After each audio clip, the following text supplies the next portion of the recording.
started watching Tel Aviv on Fire. What is Tel Aviv on It's Fire? a movie about. I heard about it. So I didn't see it, but it's all about like set and there is somebody else watching and somebody else watching. So there's 3 layers of. So I'm feeling like that. Anyway, so got the theory? Yes. Yeah. Okay, so thanks so much. So we have amongst us faculty and some guests from outside. We have, of course, Noah, whom you know, Fernando, and of course students. In fact, students is also the reason we are doing it because we are looking at urbanism, different kinds of urbanism. And we were specifically looking at how cities, neoliberal or the ideas of cities, the different things which they do or don't do, come about. So in that context, when you asked me, I was happy that we can once again host you. So please welcome Sharon, Rotbard. We have heard about him and I circulated about him. So without much further, please.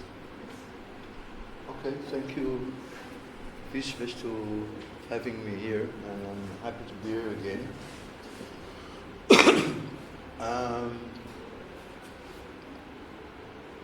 So I speak today about my first book, White City, Black City. It was first published in Hebrew in 2005, and since then there are once in a while foreign editions, so there's an edition in English and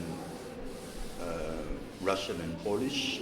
I hope there will be in other languages too.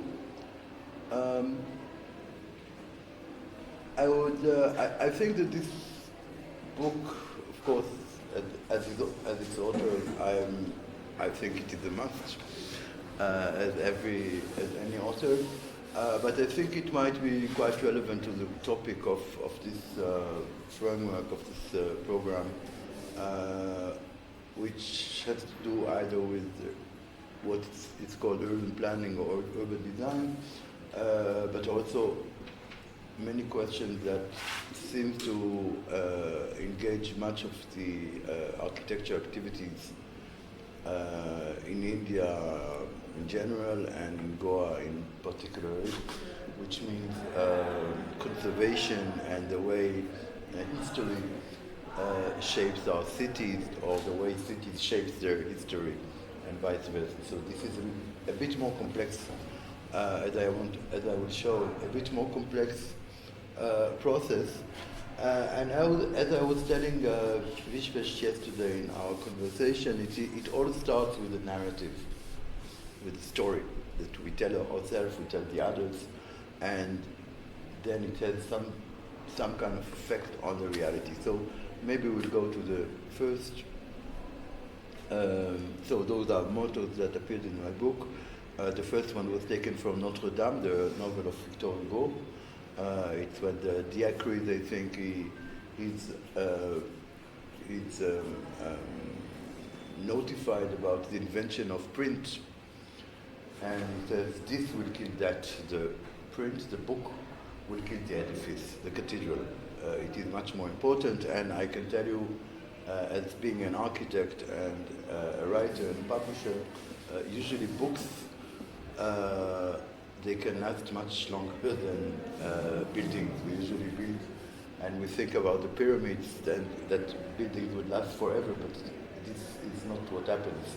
And usually buildings over 30 years, they become old, 50 years, they become a wreck, and maybe 60 or 70 years, they start to think how to demolish them and how to get rid of them. Books, it is a little bit different. And the second quote is from Theodor Herzl, which we are going to speak. This is the motto of Herzl's books. If you will, this is no dream. So let's. Vishwesh, you can pass the. So in fact, Tel Aviv has a very particular detail in its history, in its making. Because in fact Tel Aviv is, as far as I know, is the only city in the world which was named after a book. Now the book was a book published by Theodor Herzl, a Jewish, German, Austrian, Hungarian journalist who used to work in an Austrian newspaper covering in Paris the Dreyfus affair. I don't know if this is something that people are aware of too, but it was some kind of espionage affair during the beginning of the 20th century, the end of the 19th century. And in fact, he was Jewish, he was covering the affair. He was very annoyed and impressed by the degree of anti-Semitism, even though it may appear in secular societies such as France. And he started, in fact, he was the guy or the man, or the figure who, in fact, was the first initiator of what would be called the politics Zionism. So, alongside all kinds of other national movements in Europe at the time, he was the one who thought for the first time that the only issue for the Jewish people all over the world is to gather and to form some kind of a national entity. And there were all kinds of ideas going around at the time to move to Argentina, to move to Uganda, in Africa, but naturally many of the Jews thought that as they pray every day for Jerusalem and the land of Israel, of course the most suitable candidate was to be Palestine. So he wrote a manifesto in 1897, I think, which was called The State of the Jews, which he started to promote it and to show it and to diffuse it all over Europe. And then in 1902 he wrote a novel which was called Alt Neuland. Alt Neuland in English it would mean old new country. And it is a kind of utopian science fiction, you may say, visionary book, written in the tradition of the novels of Jules Verne, depicting Palestine as it is after the fulfillment of Herzl's earlier manifesto. The book was published in German in 1902. In 1904, there was already one translation in Hebrew, the first translation in Hebrew by a very well-known journalist, Nahum Sokolov, who instead of translating the title literally, he found some quotes in the Bible, and he titled the translation Tel Aviv, which means a kind of you have the configuration, geological configuration on top of archaeological excavation or remains. Aviv, it is springtime, so it is a kind of very poetical attempt to translate the name. And in fact, Tel Aviv was founded in 1909 under another name, Achuzat Bayit, but a year later, all the inhabitants of this small colony decided to change the name of the city to Tel Aviv and to name it after the book. So this is a very particular point about the history and the making of Tel Aviv, but it also demonstrates the power of stories, the power of narratives in the life, in the political life, and in the life of cities. People in Europe, they read the book and they finished it, and then they went to their travel agency or whatever, they bought a ticket and they immigrated to Palestine. So it also, of course, demonstrates the power of books in human societies. Here on the right, we have a cover of a later translation of Alt Neuland, which we published in my press in 1997 or 8. And on the cover, so we decided to keep the German title Alt Neuland, not to translated to Tel Aviv. It was because, I mean, since then there were so many books with the name of Tel Aviv, so it really couldn't really work. But we also found this photo of Herzl on his way to Palestine, or from Palestine, and it would be I think it is very interesting to read Herzl's diaries about his visit in Palestine. He really couldn't stand the moment. He hated it. He didn't like the Arabs. He didn't like the smells. He didn't like the sweat.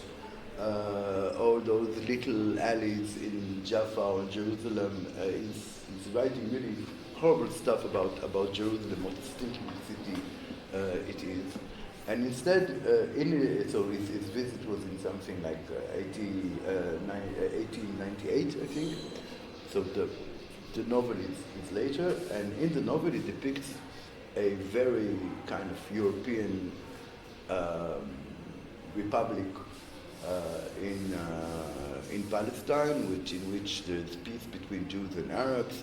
There's very much progress. They somehow managed to dig another canal, which put the Suez Canal in bankruptcy because it's faster and it's quicker and so on. And there are all kinds of very advanced inventions such as telephone and television and all kinds of devices like this.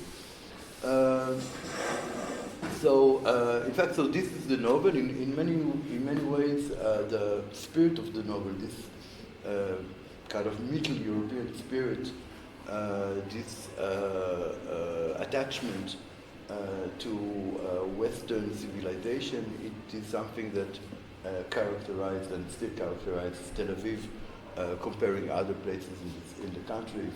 We might sometimes put it in opposition to Jerusalem or the whole region. So Tel Aviv is this kind of white villa in the jungle, traditionally, even without all those other stories. So let's go on. Now this is another story because, of course, when today we have all those architects and architectural historians who come to Tel Aviv to record or to see the architecture of the international style, what makes it famous. So I will just start with this moment of celebration when Tel Aviv was appointed or inscribed in the UNESCO list of modern heritage.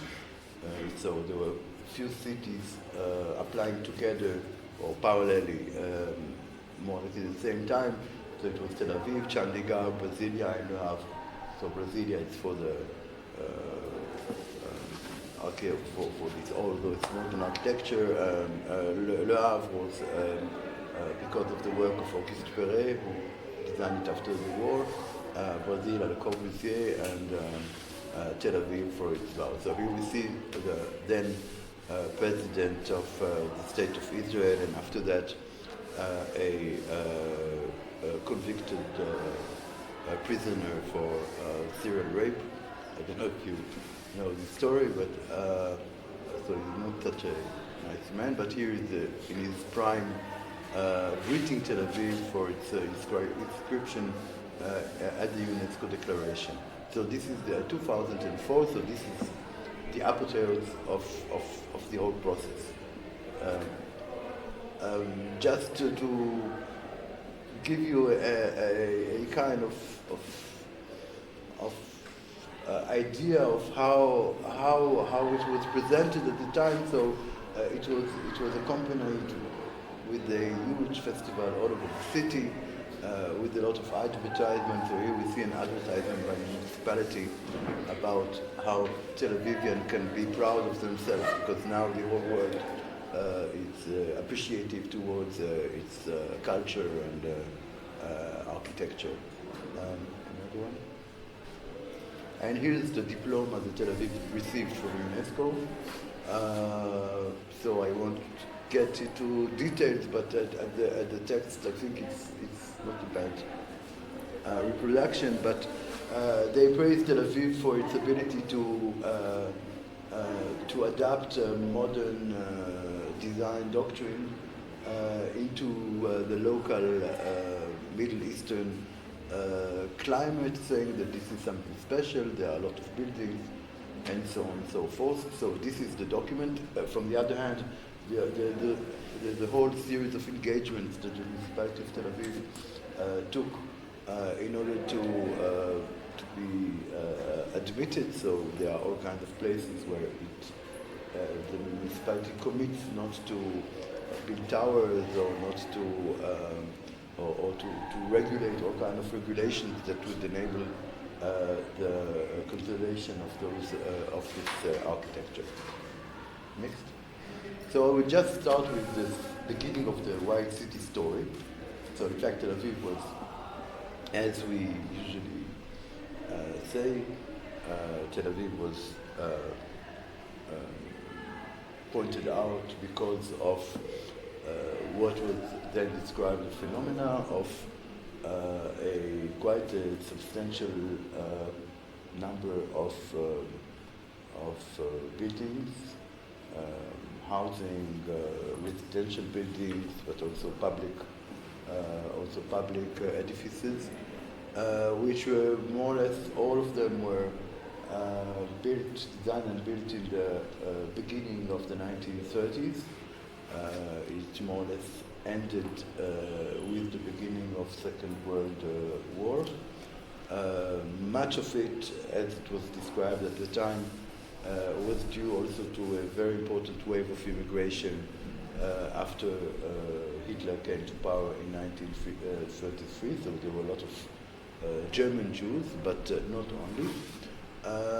But within the narrative, it was quite emphasized the presence and the contribution of German Jews. But here is, in fact, the beginning of the story, of this architectural story. And I at the time, I was in 1984, at the time, so it's 20 years before the application or the announcement of UNESCO. So here's a cover of a catalog of a exhibition called White City, Architecture of the International Style in Israel, curated by Michael Levin, who is an architecture historian, or maybe the first architecture historian in Israel. In fact, it was quite a small exhibition, as far as I can remember. The catalog is very slim, in black and white, but somehow this story caught. At the time, Michael Levin was a very serious historian. He said that there were all kinds of influences. There were Le Corbusier, and there was the Bauhaus, and there was the International Style exhibition. Like there was a whole series of phenomena which influenced Tel Aviv, and he did his best to present it in a kind of quite balanced way. So here are some photos from this catalog. So on the left we can see some pictures from a villa of Sam Barkai, and on the right the Evrechter, an apartment building in Tel Aviv's main boulevard, Rothschild Boulevard. Both of them, as you can see, were quite done under influence of Le Corbusier.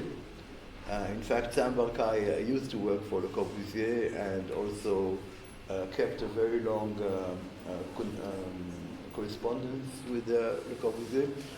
He also wrote for L'Architecture d'Aujourd'hui, the review that Le Corbusier was among his editors, so he was their correspondent in Palestine. Zeev Rechter also had some Parisian background. He passed a few years during the late 20s. He passed a few years in Paris. He even built a few buildings in Paris. I think he had also some brief passage at Le Corbusier's office. So you can see that there are quite many features that resembles the architecture of Le Corbusier as we know it, the structure on pilotis, the horizontal window, and so on and so forth. So this is from the catalog. Can we see another? And in fact, this story started really to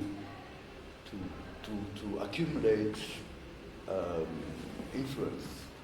And very quickly everybody started to speak about the Bauhaus architecture of Tel Aviv. So it was kind of a catchy name, which was pretty much theorized by a new figure that came into the picture, Nitza Metzger-Smuk, who is, I might say, perhaps the first conservation architect in Israel. She was the first who went to Italy to specialize in conservation architecture. And then she came back to Israel and she took upon herself the promotion of this whole story of Tel Aviv. She started to work at the municipality as an external advisor or commissioner, but became very important. Later on, she was the one who was in charge in applying to UNESCO and gathering all the documents. This is a life project to document buildings over Tel Aviv, and she published this book in 1994, 10 years after the exhibition of Michal Levin, and it is a book that in Hebrew was called Batim Min HaChol, אדריכלות הסגנון הבינלאומי בתל אביב, building on the dunes, or after that it was dwelling. I mean, it had all kinds of variation in the English translation. I think in English it was called Dwelling on the Dunes. And we see here the inaugural photo of Tel Aviv when they did the lottery of the plot. So this is a photo taken in 1909.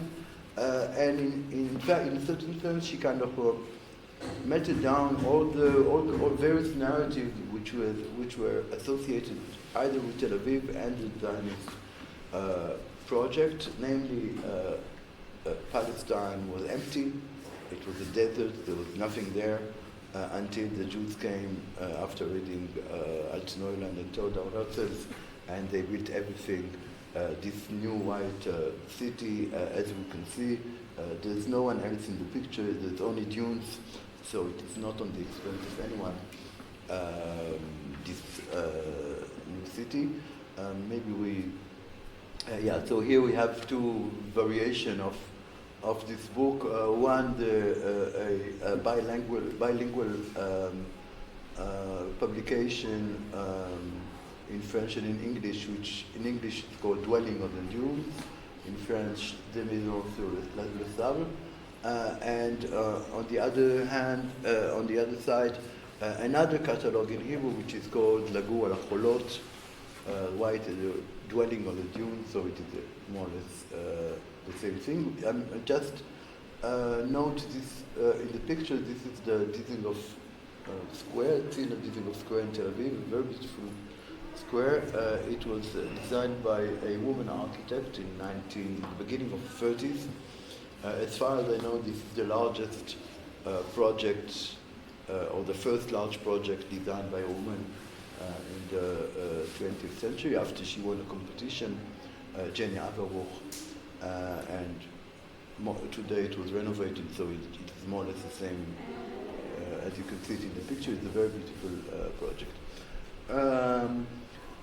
Let's maybe, and then there was a kind of there was a deluge of books, publications, projects, exhibitions, and somehow this idea of Bauhaus thing started really to be pumped seriously, not only to the citizens of the city, but also outward to the world.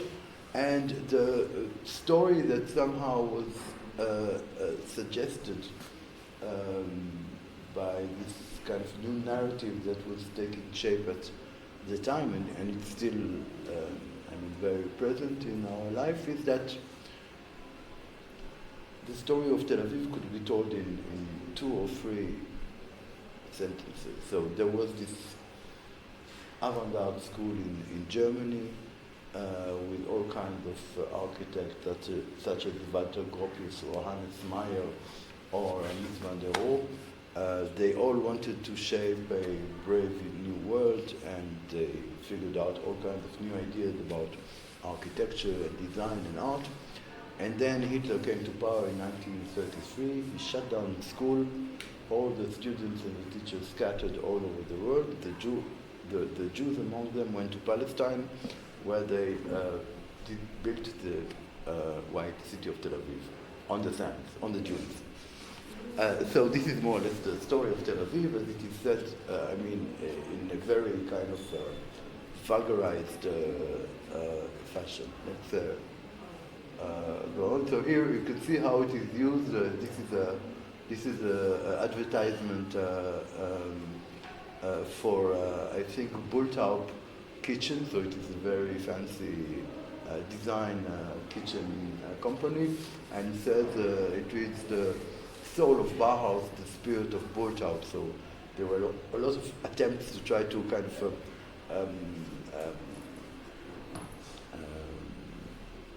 appropriate this idea of Bauhaus to bring it to other topics or to other areas. By the way, this building was almost completely demolished, and now there's a huge residential luxury project that was with 2 towers. So it is called, this is Asuta Hospital, so it is called now Asuta Bauhaus Village or something like this. Maybe there was something else in its branding. So it became a very important element of branding of the city. Even though you demolished the building and later on you build towers, it still maintained this branding of Bauhaus.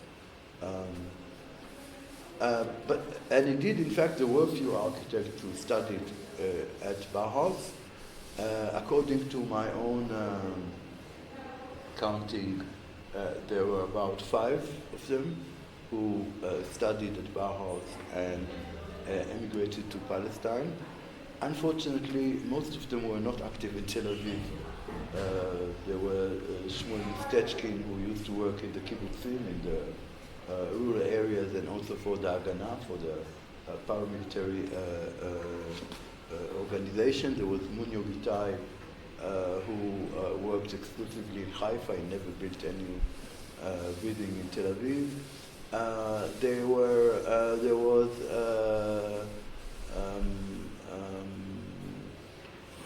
another guy, I forgot his name now. He was working all his life in the municipality, so he also didn't really leave any substantial mark in Tel Aviv. And there was Aryeh Sharon, who in fact was the only one who did the full course of the Bauhaus and graduated.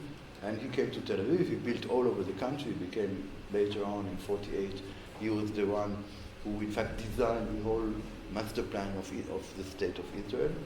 So he was a very important architect. And even before, in 1976, he already himself appropriated Bauhaus when he published his professional biography, which he named, titled Kibbutz plus Bauhaus, an architect's way in a new land. So this is, I would say, the most important tie between Bauhaus and Tel Aviv through Aryeh Sharon, but this is only one person, and of course you cannot take this idea and apply it to all the other architects.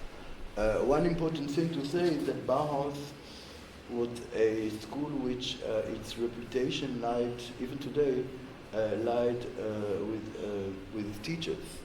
Like you have people like Walter Gropius and Mies van der Rohe and Hannes Meyer in architecture, but also figures in painting such as Vasily Kandinsky or Paul Klee, or in photography like Moholy Nagy. So mainly it was Oskar Schlemmer, mainly it was a school that was much a place for teacher rather than students, and I'm not so sure there were many, all in all, Bauhaus students who became very important figures in the post-Bauhaus or in the post-war world. Yeah, so this is his book at the time when Michal Levin, in 1984, when Michal Levin started to promote this idea of the white city and of Tel Aviv as a center of modern architecture. Sharon was interviewed by Yigael Tumarkin, a sculptor, and he said that in fact it is completely correct. First of all, you cannot say the Bauhaus, because everybody will say the Bauhaus. So I studied at the Bauhaus. No, there's not such thing. It's a kind of symbolic, like you have it in CIA. You don't say, I work in the CIA. If you work in the CIA, you say, I work at CIA, or even I am CIA. So this is something I learned in some novel, never mind. But the same goes with Bauhaus. If you are Bauhaus students, you say, I studied at Bauhaus. You don't say, I studied at the Bauhaus. So this is anyway, but he says that it is completely crap. You cannot really associate Bauhaus to Tel Aviv. In fact, if you really want to try to find any kind of exterior influence, the main influence would be that of Le Corbusier, with the idea of building in pilotis, and of course many of those say tricks or features that we might find in the famous 5 points of Le Corbusier: the flat roofs, the flat facade, the horizontal windows, which in Tel Aviv were usually translated into balconies. Let's go on. Here's some. So this is a document. This is a map, a map of Bauhaus, which was issued by the Tel Aviv municipality. So in fact, it was also appropriated by the Tel Aviv municipality. Let's go on. And here this site, this map, and you can see all the buildings in blue are what they called Bauhaus City. And I would say that already at this point, or even much before, I was a little bit annoyed because my house, I live in Tel Aviv, but I live somewhere here. And if you really want to get a good picture of Tel Aviv, you should take the map up to here, because here you have the city of Jaffa. So in fact, we have this city in which there is only one period of time which is celebrated and mentioned and studied, which is those glorious international style architecture in the 30s. And in fact, there's nothing else there's not much else in the conservation regulations and plans of Tel Aviv. This is their project. So at this point, I said to myself, it's not possible that you are doing such a selective history, and the selective history generates a very selective geography. I could really notice it when, for example, when I moved to my own house, which I designed in a neighborhood that was built prior to the 30s, in the 20s, in which there's no conservation, nothing. There's nothing to be conserved. Everything is for demolished. They were attempting to demolish the neighborhood many times already. So at this point, I was thinking about how history really shapes our reality, in the sense that it makes us make all kinds of decisions: what to build, what to demolish, what to conserve, what to emphasize. So all those questions usually stem from a certain common sense, which by its turn is shaped by notions of history, literature, narrative, and so on. So, let's have another picture. Yeah, so here you can see there's a quite resemblance between all those maps. So here we see on the left hand, we see the Geddes plan. In fact, the urban design of Tel Aviv was not made in Bauhaus by a British architect who used to work in India, and on his way back to London, someone really grabbed him and said, hey, listen, we need a master plan for Tel Aviv, so he was working on that.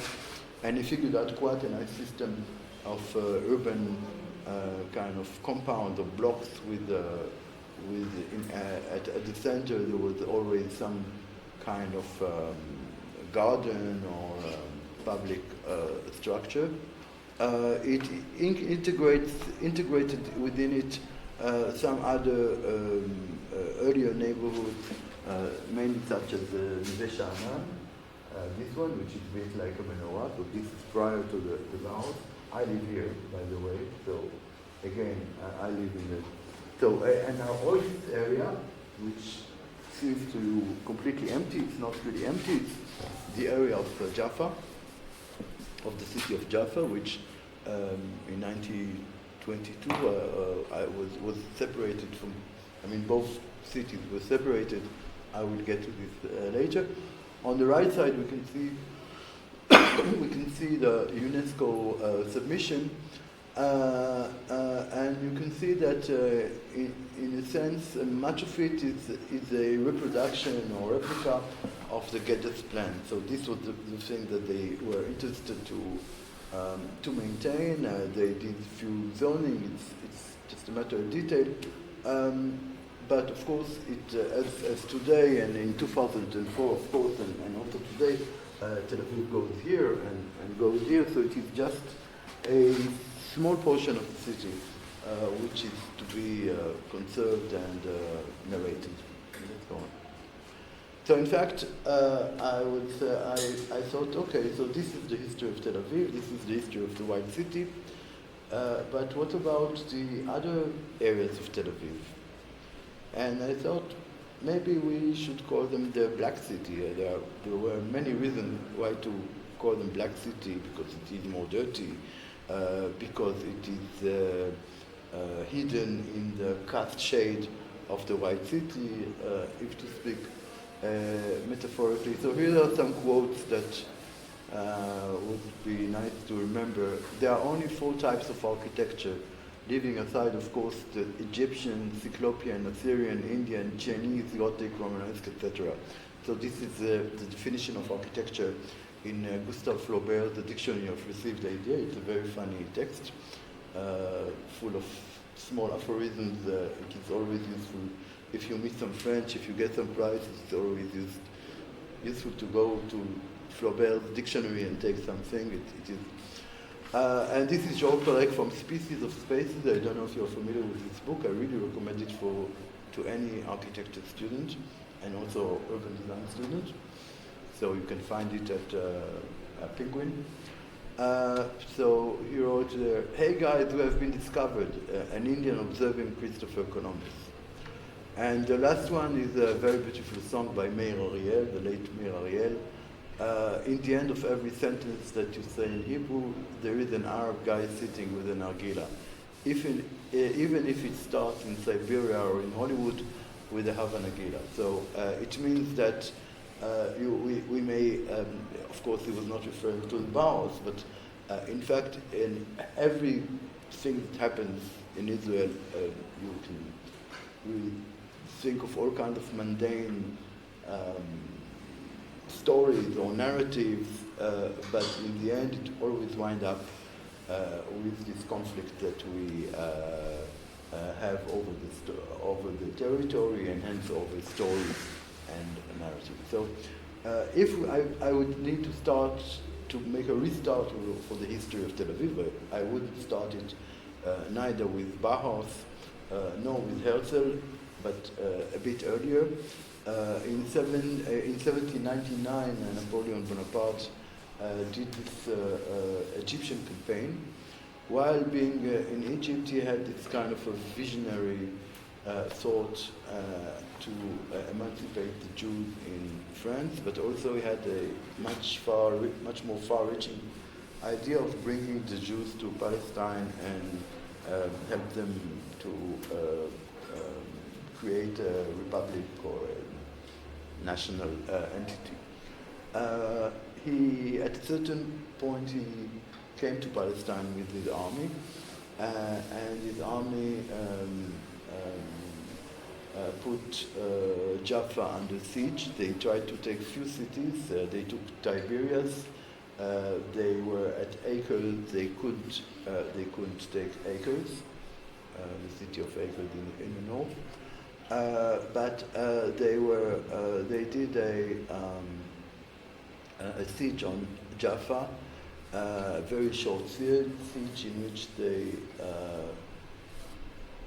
took the city very easily, and in fact it wound up in a huge massacre of the local population, and so there are all kinds of terrible accounts. Some of them are in my books taken from journals of French officers. In the end, it ended up with much of his forces that caught the how do you call it? One of those terrible epidemics. So the pest. How do you say pest? Never mind. I will find it later. So this is a commissioned picture, oil painting, depicting Bonaparte visiting his 6 soldiers in Jaffa. In reality, they were abandoned, just like this, like the old city. But they left Jaffa. Its excursion in Jaffa was quite brief, but they left it in ruins. They smashed everything, and in fact, all over the beginning of the 19th century, Jaffa started to rebuild under the Ottomans and under the Egyptians, but it became a very important center of the Arabic population of Palestine, as well as center of the citrus agriculture in the region, and of course everybody is familiar with the Jaffa oranges. So here the declaration. It is very contested, especially in France. This declaration of Napoleon. Maybe we'll go another. Yeah. So here is a prayer for Napoleon. So Napoleon was very funded by the Jews at the time, because he promised what he promised. He didn't keep his promise, because he ended up not so well. But this is something that is in debate in France among historians, I think, up to today. Whether it was true that he made his promise. It was written in the Journal Officiel, in the official papers. There were some mentions of it. There were all kinds of documents that circulated among Jewish communities in Europe all over the 19th century. But let's say that the bug, or this idea that Jews should come to Palestine and rebuild their country, this was something that was practically introduced by Napoleon in the context of one of the most important colonial wars in the Middle East, which is the Egyptian campaign of Napoleon. Of course, you are all familiar with many of its results, such as the Canal of Suez, or later, or the discovery of the Rosetta Stone, which enabled the deciphering of the ancient Egyptian scripture. So one less known result of this campaign was this idea that started spreading in Europe among Jewish communities, that we should all go and come to Palestine. So this is already 100 years before Herzl and Altshuler and all that. So let's continue. So this is the photograph of Abraham Susskind. So we see the lottery. There is apparently there were a lot of studies made on these photos, and there were all kinds of I would say early Photoshop manipulation done in this photo. All kinds of people that were erased. All kinds of Yemenite workers that were also retouched and wiped out of the picture. So there was already quite an important community of Yemenite Jews who they didn't read Herzl, and they didn't heard about Napoleon, but they had their own ideas. So they also immigrated to Palestine, and they usually worked for those European Jews coming from Europe with Herzl's book in his hand. Let's go on. So here we see the Tel Aviv's main street, the Herzl Street, which was named after Herzl, and the Herzliya Gymnasium, which was also named by Herzl. So in fact, this is a very tiny neighborhood. So here we can see some pictures of this neighborhood as it was depicted by Nachum Gutman. Nachum Gutman was a writer, he specialized or excelled in writing for children, but he was also illustrator and painter. He's considered up to even today as like Tel Aviv's national writer, illustrator, and this photo depicts Tel Aviv in 1917 during First World War, a bit before it was conquered by the British Army.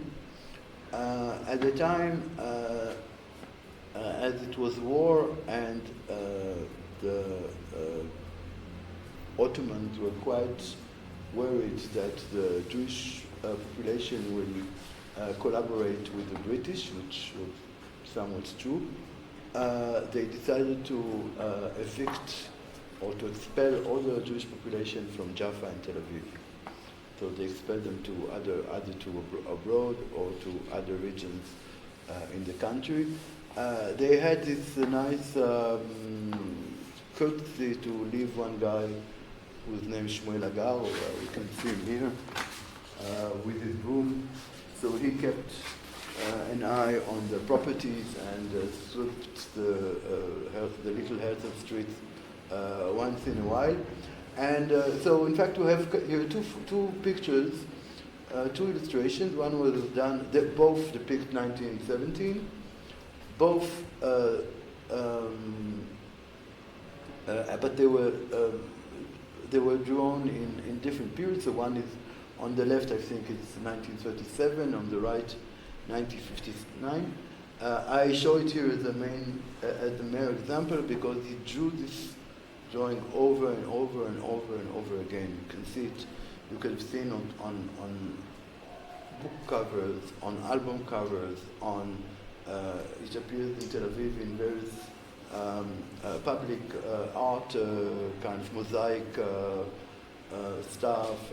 So it is I think my parents even had this photo, a reproduction of this photo at their home. So it is something that everyone in Israel know almost by heart. It is one of the most known images of Tel Aviv. So what we see here in both pictures. So this is Tel Aviv.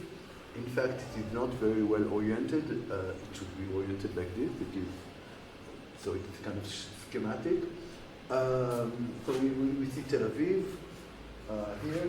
We see Jaffa very far in the background. So we have this cliff with the St. Peter's, I think, church. And around, as was later on suggested by Nitza Smuk, we see only dunes. So this is when Nitza Smuk writes dwelling on the dunes, so she thinks about more or less about this situation. We have with Tel Aviv, there was nothing there, Tabula Rasa, we have dunes. Now, astonishingly, for many years, no one really took those pictures very seriously. But one day I said, why shouldn't we try to see what was really happening at the time, 1917? Let's look at some photos. At the time, it was the time of war. It was the very beginning of the military aerial photos. And in fact, at that very time, all Palestine was very well photographed by German and English teams, airplane teams. So this is a German, I think, photo. So in fact, what we saw previously, so this is the Rotbard, this is Tel Aviv, and this here is Jaffa, but here we see other things. So this is in fact, this is Manshia. It is a neighborhood that was founded in the 1870s or so. Very dense neighborhood. At the time, it was inhabited mainly by Muslim Arabs, but also by Jews, European Jews, but also Yemenite Jews. The Yemenite Jews were here.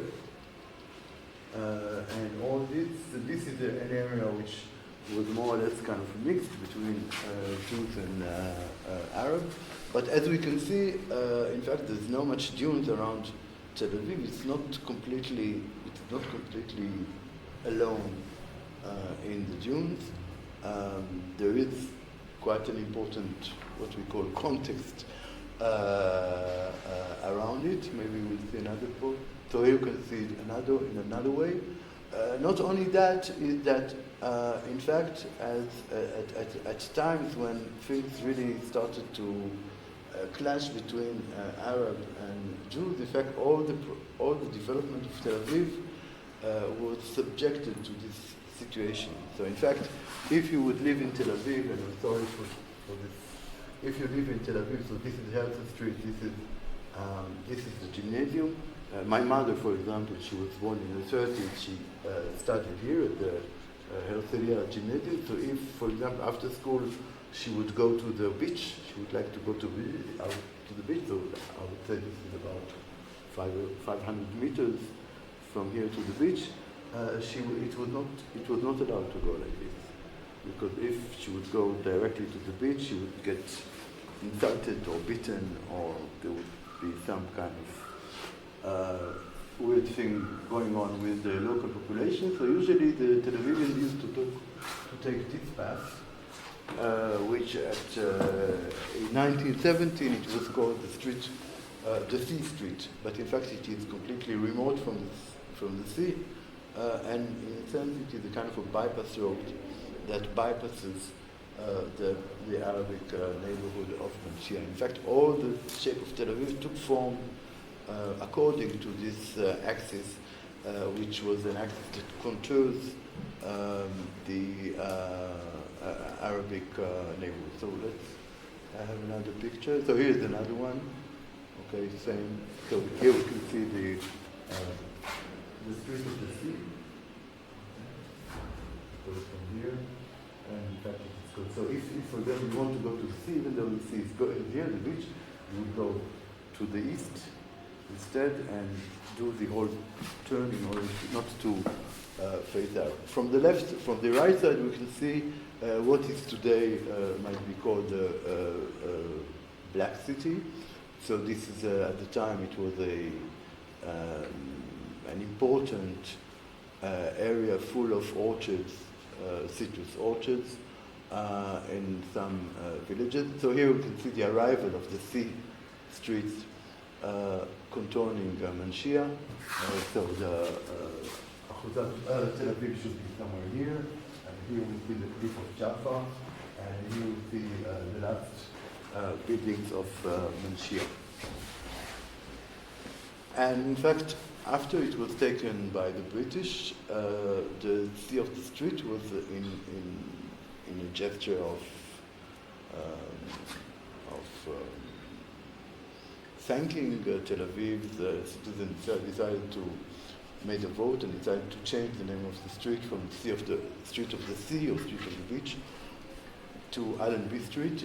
Allenby was the British general who conquered Palestine. So this is quite important, and this is a very main street today. A very important, so after Tel Aviv was, Palestine was conquered by, we don't have time?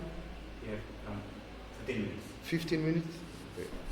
After Tel Aviv was, after Palestine was conquered by the British, there was a huge wave of immigration from Europe to, mainly from Eastern Europe, Russia and Poland and White Russia, Belarusia,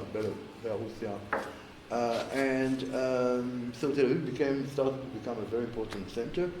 One of the main events that really shaped the history of the region was the riots of 1921 on the 1st of May. In fact, it was a demonstration of Jewish, in fact, two demonstrations of the 1st of May, one by radical left and the other one by the Zionist left, who marched in Jaffa and they clashed in the streets. And in fact, while clashing, they also clashed with the local mob, Palestinian mob. And so it started, there was a huge riot in Jaffa. Some dozens of people were assassinated. Among them, Yosef Chaim Brenner, who was then the most important charismatic Hebrew writer. So he wrote novels, he was also a translator, so he was a very important figure in the Hebrew literature of the time. So he was residing in a country house, in a farmhouse in the orchards area, in the citrus culture area, and he was assassinated. And right after his assassination, there were photos that were taken of him and sent all over the country. So this was something that really shaped the consciousness of the people. And in fact, from that moment on, when a Jew, at the time when Jews would come to Palestine, they would come through the port of Jaffa, they would land in Jaffa, they would take a guest house or rent an apartment in Jaffa. From that moment on, when a Jewish immigrant would come to Palestine, he would come through Jaffa, but the first thing he would do would be to get as far as possible from Jaffa. So in fact, from this moment on, we had in this in the configuration, spatial configuration of all the region, a certain vector which kind of negatively further people from Jaffa, and also a certain paradigm in which, according to which, the richer you will be, the further you will be from Jaffa. The poorer you will be, the nearer you will be to the Arab city. So this kind of, I mean, it is very schematical, but this is something that you can see even almost in today. So let's go on. Okay, so just to show you a map now, more complete. So this was drafted by the British mandate. So this is a map of Jaffa. The map of Tel Aviv is on top. So this is Tel Aviv. This is Jaffa. This is the Manshia neighborhood, which was omitted by Nahum Gutman. And here on the border there were a few Palestinian settlements, but also small Jewish neighborhoods that for various reasons were developed in this area. Sometimes it was just due to the fact that also the border of Jaffa moved from once. So Jaffa was there were more and more territories that were annexed to Jaffa. Here we can see also a postcard where you can really see the relationship between those two cities. So this is Tel Aviv. Tel Aviv in its beginning, so this is Rotbard Boulevard, and here you can see Mashiach and Neve Tzedek, so all those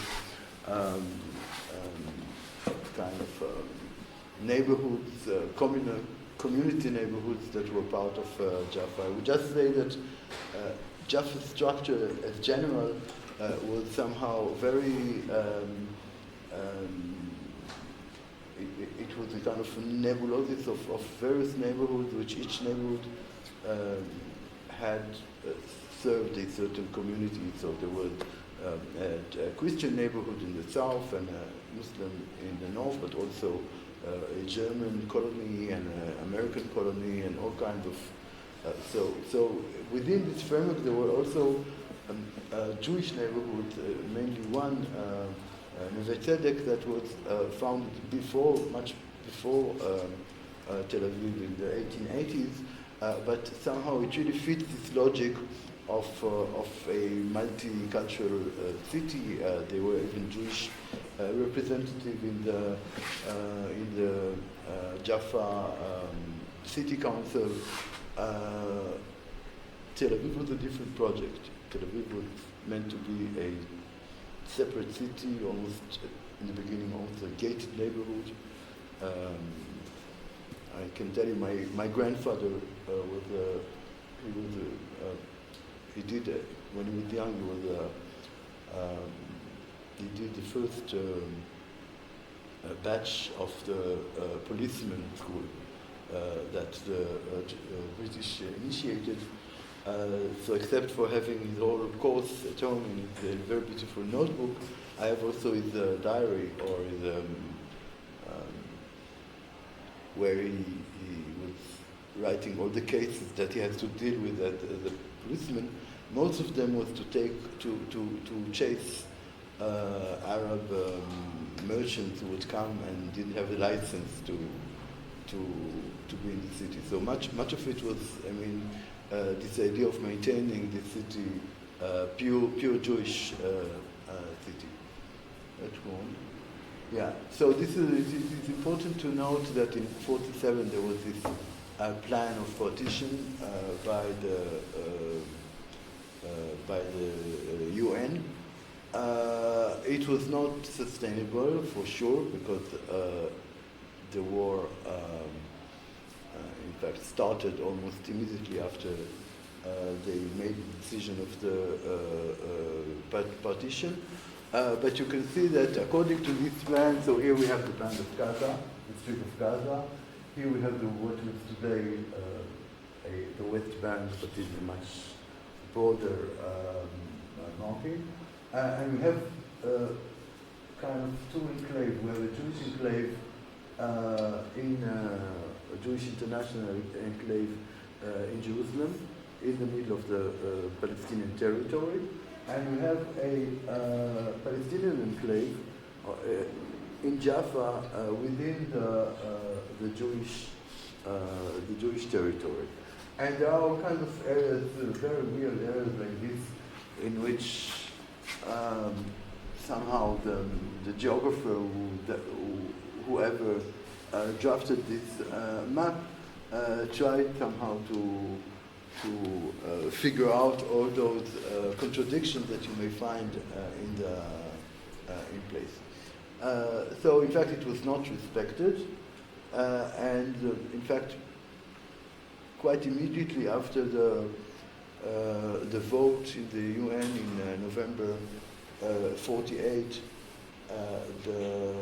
there were clashes that had birthed all over the country. So let's say until the British left in I think 13th of May '48, between November '47 and May '48, there was some kind of civilian war, more or less organized.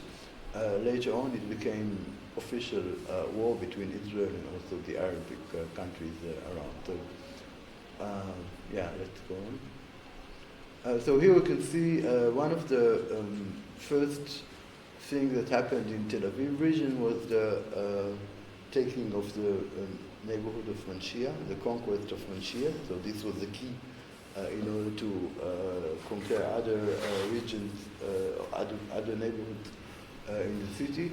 And this is already before the creation of the state. So it was done by the Etzel the right-wing paramilitary faction, which was more radical. So they organized an operation in which they went from the Jewish quarter of historical Tel Aviv in Herzl Street, this area, and they kind of cut Manshia in two through its narrowest point. And by the way, they also explode a British police station, so the British army, which was anyway about to evacuate, they decided not to intervene, and they moved out. And in fact, this is what was left after the war from Manshia neighborhood. In fact, at the time when I wrote the book, I thought all this is due to military actions. But my wise student, Alexandrovich, who is now a professor in Haifa, he did a very, very thorough research about the destruction of Manshia. So apparently it was done by a few ways and a few waves throughout military operations, so it was a kind of much more random demolition. But right after the end of the war, the mayor of Tel Aviv, by his own initiative, he hired contractors, and they started to demolish methodically this neighborhood. So in a sense, one might look again at Nachum Gutman's drawing and say it is not only a drawing, a lie, but also it's some kind of a prophecy of what we want to see, or a program. Let's go on. There were still some buildings left until the 70s, but a lot of holes in the tissue. So this is a photo of Tel Aviv from Jaffa, from the hill of Jaffa. Let's continue. And after that, in the 70s, they decided to definitely erase, wipe out all the remains of the small structures, and they figured out, they did a very big international competition. Many architects from all over the world, even progressive ones, came. No one really asked questions about what and where and why it is like this, but they somehow didn't manage to do much. They did just this complex of offices right on the beach, and much of I don't know if I have plans of it, maybe next image. Yeah, and in fact much of this area, which once was very dense neighborhood, became a series of empty or open spaces. So we have parks, and we have parkings and parking lots, and the parking where the municipality take your car when you are not parking well. So there are a lot of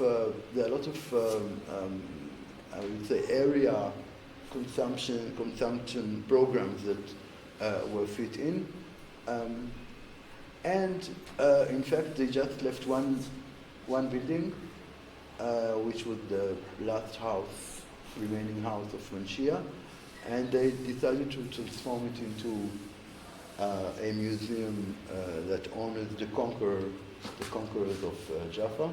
So this is a military museum. It is maintained by the army, and in fact, it seemed at the time he was very awarded and celebrated. But as you can see, we have here the clash of the encounter between those two figures. One is the ruin, the Palestinian ruin, and for the other hand, we have the glass box, which, in fact, if we really think about it, when thinking about Bauhaus, this is the main Bauhaus invention by Walter Gropius and this Bauhaus building, or later on with all the projects of Marcel Breuer and van der Rohe. So this is the project. It's called Bet Gidi. For the Hebrew edition, it figures on the cover. It is a very blatant kind of expression of injustice, historical and moral injustice in the city, and it's something that, and it's still very beautiful with all the grass around, and the sea. Even today, it is very. In the weekend, you might see a lot of Palestinian families coming from Jaffa, but also Israeli families coming from elsewhere. And I know that those two populations, they are in the same place, but they see completely different things.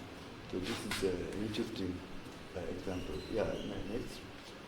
Another arena where things really went bad for conservation is the old city of Jaffa. So here we can see the original plan of Jaffa in the middle of the 19th century. So we can see this it is very dense. There were some remains of the walls, and this is already in 1936. In fact, it was clashes with the British. There were clashes between Jews and Arabs in Jaffa, but the British army decided to reshape the city. Yeah, so this is the city, an aerial photo at the beginning of the operation in 1936. This is during the operation. It was called Anchor, and in the end they blasted a few hundreds of houses in order to enable the movement of forces, of troops from one side of the city to another, and maybe another one.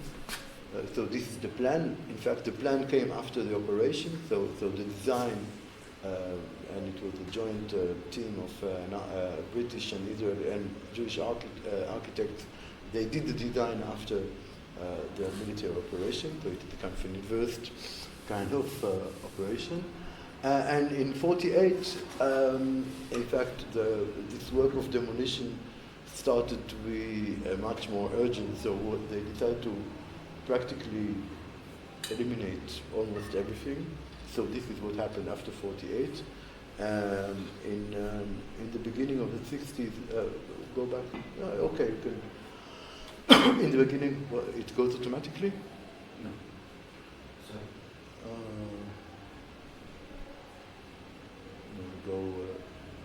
No, we need to go back. Am I going back or forward? No, this is forward. Now you go back. Yeah, you can see.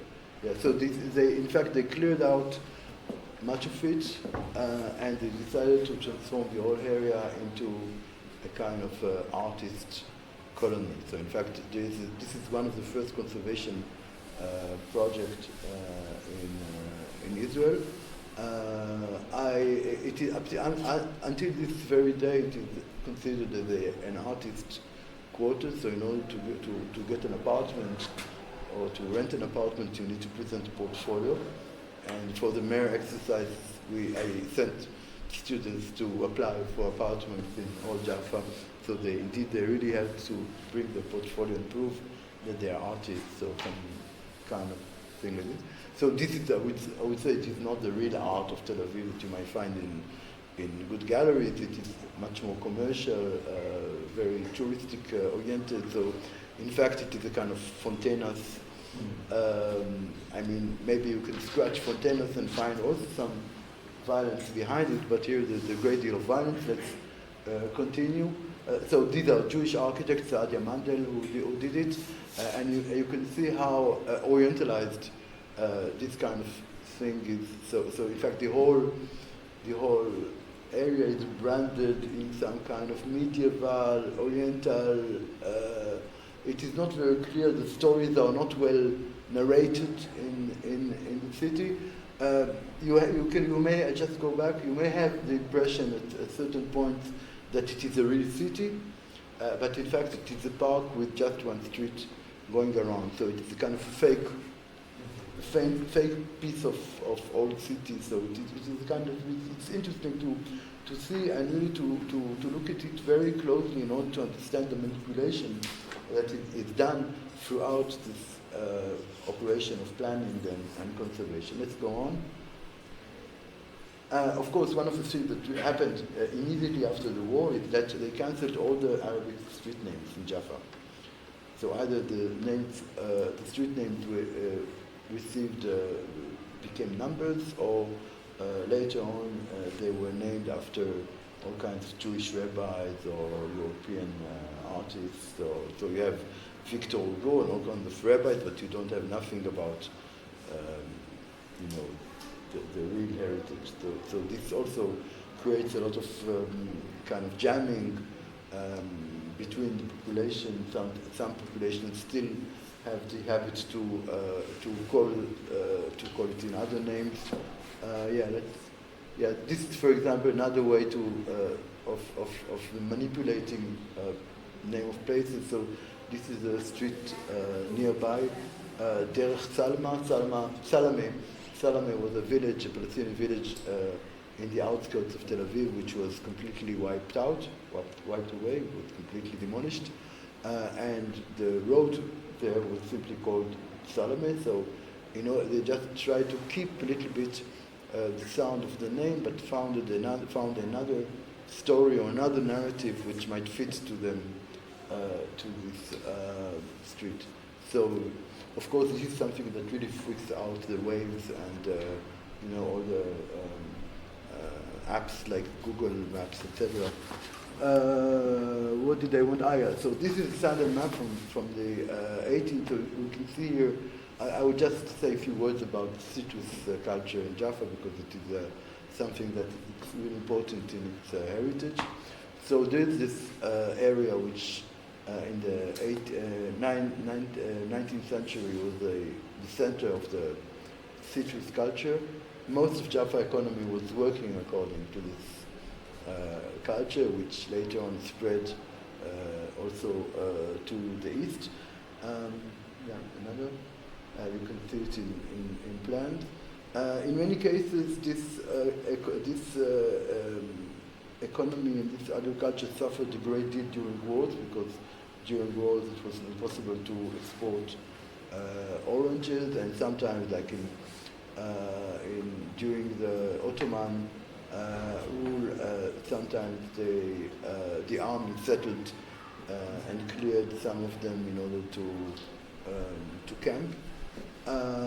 But it was considered, at least in the 20s, as a place where you can find a certain microcosmos in which Arabs and Jews can work together quite peacefully. So this is the problem. It was recorded pretty much in Nachum Gutman's things. And then, in fact, this is something I think I hope I didn't have anything to do with it, but I mean, I was the first one who complained about the fact that there's no more orange culture in Jaffa, but still the brand name of Jaffa is something that is used. And apparently I discovered that they inscribed the Jaffa brand name all over the world. Now, unlike other forms of expressions, books, there's no public domain in brand name. If you inscribe a brand name, it is yours forever. It's not like 70 years after the death of the author or something. So I discovered that they kind of inscribing it everywhere, and then anyway, there was a wave of protest in Europe, and apparently the European community decided that they are not allowed to use it anymore, because in fact, according to the Citrus Council, they said that in the past, all the oranges were going through the port of Jaffa, and so now, in order to, it was presented as some kind of homage, but usually, if you are, it is only in Champagne, in the region of Champagne, where you're allowed to do champagne, and now all those kind of regulations, it goes not only for wine and cheese, but also on oranges and lemons and whatever. So they are not allowed anymore to use this brand name. They even at the time of when my book came out, they used to sublet the brand name to all kind of agricultures in the southern hemisphere, which is that enabled them to market oranges out of season. So they would bring oranges from Chile or from Argentina, and they would brand them Jaffa. It is not allowed anymore, and I think that the council, this council was kind of dismantled. Yeah, what I don't remember what I have more. Yeah, I can speak about how long do I have? We're finished. I finished. Okay, so I can speak about the progression of the Black City and what really happened after the war. But I mean, maybe it should take one more hour, and maybe with what's going on today in Israel, it merits even more development. Okay. But so I think just let me see what we miss here. If there's something.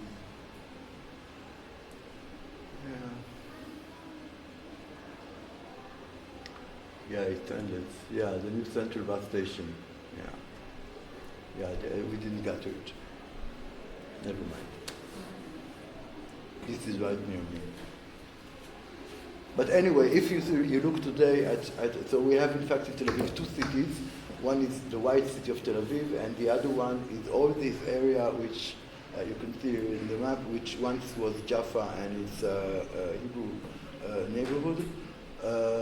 And much of it goes automatic, I think, no?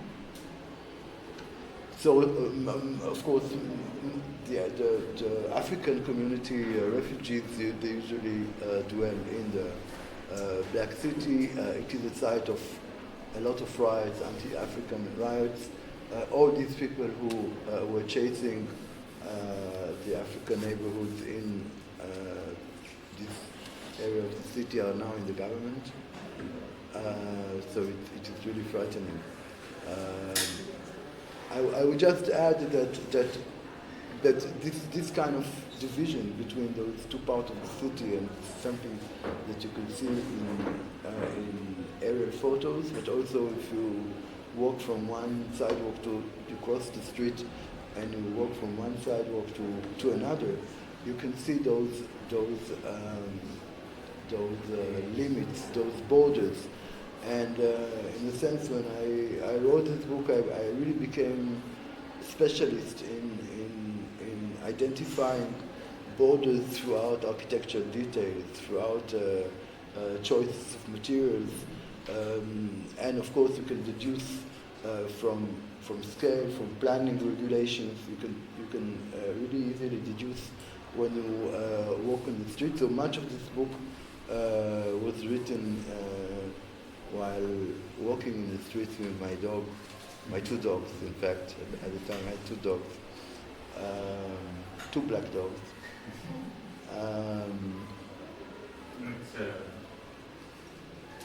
It's a bit... So if I just try to apply it to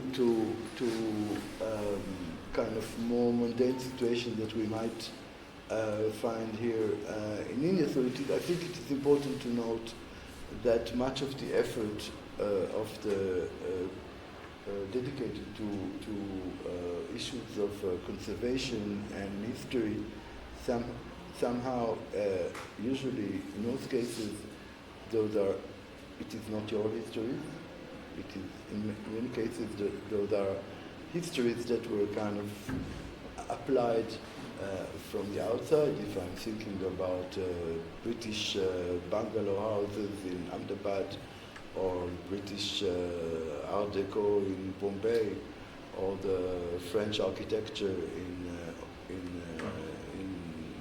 Pondicherry, or later on, if I'm thinking about the IIM in Ahmedabad, or all the Corbusier structures in Chandigarh. So all those efforts that many Indian cities nowadays invest in conservation, or the Portuguese architecture in Goa, all those efforts which are invested there somehow applied on foreign architects that emigrated to India. India is really it's paradise for foreign architects. If you go to Auroville, all those experiments of Roger Angers. So this is something I think that it is important to understand how these efforts and how they translate also a certain hierarchy that even the locals here somehow manage to interiorize. I think it is very legitimate to ask why should we Indian or Goan only do Portuguese architecture. We are not interested in all kinds of local expressions. But usually when you concentrate on one period, when you make this kind of selective history, and this is probably one thing which is necessary, to brand the city, to market it to tourists, to bring money, funds from abroad for the renovations, and then tourists, etc. Usually when we do that, it is on the expense of other stories that we might write or say about the city. And as far as I can say from my own experience, as I said earlier, that books last much longer than buildings. In many cases, buildings or cities or quarters or neighborhoods which are not written, which are not narrated, in most cases they will wind up as a rubber. It's much easier to demolish a house without a story than a house with a story. So I think that a very important aspect, at least to my eyes, in cities in general, and in this question of history of cities, the question of book is central. The more book you have, the more chance you have to conserve this area. If the story of your neighborhood is written anywhere, there's a very good chance that one day you will wake up and you will see bulldozer around you. So this is kind of. Thank you so much. Thank you. I apologize for the length of. But if you have any questions, then I'd be happy to answer.